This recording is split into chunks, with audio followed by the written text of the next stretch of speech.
Look Outreach is underwritten by the generous support of Munter Enterprises. Family owned and operated since 1972, integrity is important, as our family name is on every project. Our word is our bond. Munter Enterprises. Just build it.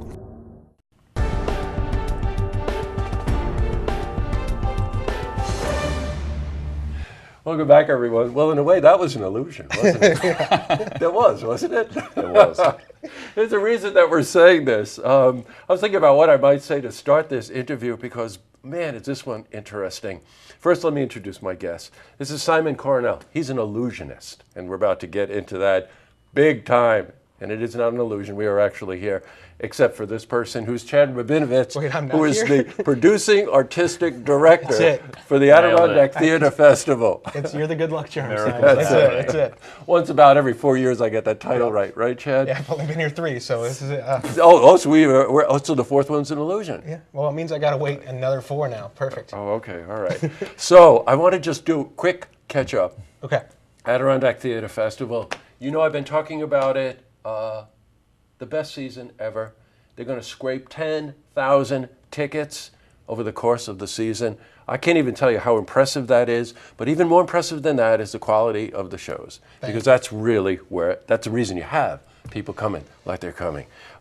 Tesla sold out. Yeah, added a show, yep, right? Sold out the added show. As if you had time to actually add a show, but Yep. you did. You added Yep. that extra Saturday matinee, right? Yep, and then followed Knights of the Sales Office is amongst the top 3 best-selling comedies of all time at ATF in 23 years. And now The Boy in the Bathroom that's currently running, people are saying it's the hit of the season. All the critics have been saying it, and our audience who's saying this is the best season ever is saying this is their favorite show. So, oh, you want to know something? Chad and I were talking before the season, and this was the one you were a little concerned about. You know, you were thinking to yourself, oh, you know, The Boy in the Bathroom, the title, I don't know if they'll understand it from the title. You know, what kind of story is it? Is it sad? Is it whatever? Well, it turns out to be this most charming love story you can imagine. Yeah. And it's now turning, the word is out, and now it's turning into one of the best-selling performances of the season. Yeah, now it's a hit. Now, I want to talk to Simon here in a second, but there are a couple of tickets left for Boy in the Bathroom, and it's only running to Friday, right? Yep. Okay. Thursday and Friday tickets available. Get them now because they're going quick. Good. It's going to sell out, and this particular performance is done on Friday. Do you always save the best for last? Yeah. You try. Yeah. I noticed that, by the way. Yeah. Now, that's your cue, by the way. Have you been any mind reading going on here or anything Hopefully like not. this? Yeah, that's right. Okay, an illusionist. This is one of those professions where you go, what does that mean? Are you a magician? You know? So tell me, you know, there's no fairy dust? No, you're doing the same things you would see a magician do, but without the implication of anything supernatural. So it's the art and the craft of sculpting an impression in someone's mind, making them think they've seen something impossible. Wow. But you don't have to lie about it for it to be amazing. You can reveal a lot of what's going on, and it's still just as, if not more, incredible. You know what I find fascinating about that, Simon, is the idea that you're making someone think that they're seeing the impossible. Man alive, is that an art form? Yeah. I mean, we do it every day in media, but it's a whole different, but it's a whole different game. It's right there in front of you but in real just think time. about that, because you physically have something in your hands. Yeah. You're engaging someone. You're drawing them in, and then what they think is impossible happens. Yeah. So what got you started in this? This was, for me, I was always into science and engineering. I was a truth seeker. I wanted to understand the world. And so when I got into magic at age 18, later than most, in university back in Australia, it was out of a desire to understand what was going on. When I first saw something that looked impossible, my immediate reaction was, oh, I need to understand this, what's going on. And so I started to delve into discovering the art and the craft and the sort of the engineering process of it, of how you can create these impressions. And it was fascinating to me. It was the most fascinating thing I've ever studied. What is it like when you perform in front of someone and you know that sculpting is taking place and all of a sudden their face changes? Yeah. Right? What is that exchange like? It's a great moment because I'm always very sensitive to the fact that people experience that very differently. Some people get delighted by that moment, others get confronted and frustrated. So for me, the challenge is to make sure that they have a positive experience of it, because it can be very confronting when your reality is apparently warping in front of you. Yes, right. Boy, are you following this? I'm doing my best. This is fantastic. Now, the show is running. There are 12 performances of this show, but again, like any of the other performances at the theater festival, we have very few seats left. But this show opens August 7 and runs to what, the 12th, the 12th. You said? Okay, all right. Yeah. 2 performances a day.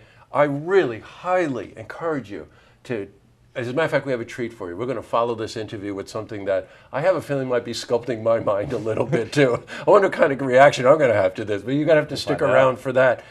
Glitches in Reality is the name of the show. It's a great term, by the way, especially considering the way you explain your art. Is right. It is glitches in reality. Okay, you've got a limited time to see this thing, right? Right. Well, and I also want to make sure we point out Simon is a multiple award winner at the World Championships of Magic. So we're talking about the best of the best here, all in close up. It's going to be cool. Yeah, I know. Well, knowing you, and you may not know this about Chad, but you do have a certain affection for magic, don't you? That's because he's a gentleman of taste and sophistication. Yeah, Simon, you're great. You're great. Okay, And a few dates. The name of the performance is Glitches in Reality, and you know it's at the Wood Theater, downtown Glens Falls.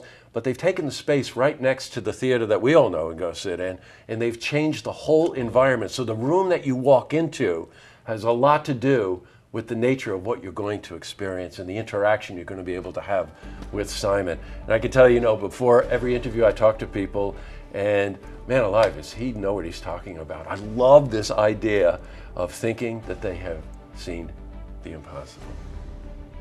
Well, welcome back. And as we promised, we're going to have a little glitch in reality here. And just in case you're wondering what happened to Chad, we just made him disappear. That was good. Thank you for doing that. It's better that way. I think that is too. All right, Simon. So let's what we got? Let's glitch your reality. Check out this $5 bill. Make sure it's real. Make sure there is nothing special about it. It's all legit. This is 100% authentic. Perfect. This is way more amazing if you know that that's true. All right, so you can see that. You know it's there. You can see, I've rolled the sleeves up a little bit to get out of the way. You can see the empty hands. This is where reality glitches on you.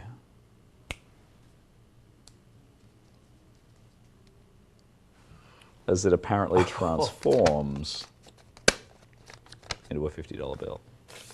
That is freaking amazing. I think I could say that on there. Right. But the thing is, it is just an illusion. Because think about it, if I could really do that, I wouldn't be here right now. I'd be on a beach in Hawaii with a big stack of, big stack of fives. So it is sadly only an illusion, which sucks financially, but is amazing to watch because you get to see it fade now.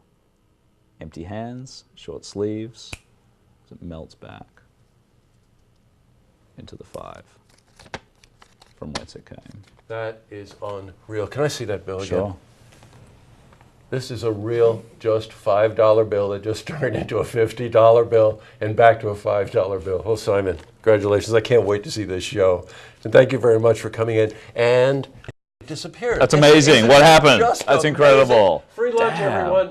He's good. To see this interview again, you can head to our website, looktvonline.com. Cheers.